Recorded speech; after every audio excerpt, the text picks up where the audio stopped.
পারে জাহান্নামে যাবে, রসুল করলে পারে জাহান্নামে যাবে, নামাজ না পড়লে জাহান্নামে যাবে, যতগুলো খারাপ কাজ করলে পারে জাহান্নামে যাবে। ওয়াতো আল্লাহ সুবহানাহু ওয়া তাআলা বলেন, আমি জাহান্নামকে আমি তাকে আকর্ষণ জিনিস দিয়ে ঢেকে দিলাম। আমি আল্লাহ জিবরাইলকে বললাম, জিবরাইল যাও যাও যাও, তুমি জাহান্নাম দেখে আসো। হযরত জিবরাইল আলাইহিস সালাম যখন জাহান্নাম থেকে আসার পরে আল্লাহর নিকটে এসে বলছেন, ওগো আল্লাহ, আল্লাহ গো, আপনার মানের কসম, আপনার সম্মানের কসম, আপনার ইজ্জতের কসম, এরপর আমি আশা আকাঙ্ক্ষা করেছি পৃথিবীর মানুষ সবাই জাহান্নামে যাবে, কারণ মানুষ তো শুধু আরাম চাই, সুখ চায়।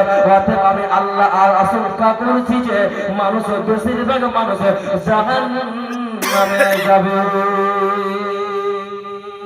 আল্লাহ সুবহানাহু ওয়া তাআলা বলেন, জাহান্নামকে আমি আকর্ষণীয় জিনিস, লোভনীয় জিনিস দিয়ে আমি আল্লাহ সুবহানাহু ওয়া তাআলা জাহান্নাম খানাকে সৃষ্টি করেছি।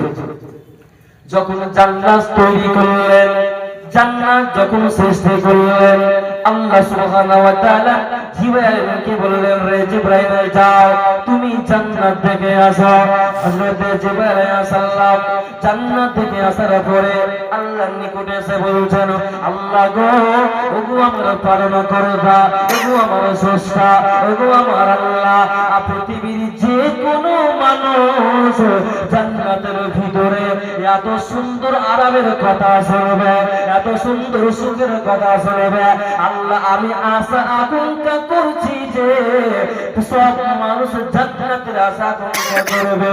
যখন এই কথা জিবরাইল বললেন, তখন আল্লাহ সুবহানাহু ওয়া তাআলা জান্নাত খানাকে কষ্ট দিয়ে, বিপদ দিয়ে, মুসিবত দিয়ে আল্লাহ সুবহানাহু ওয়া তাআলা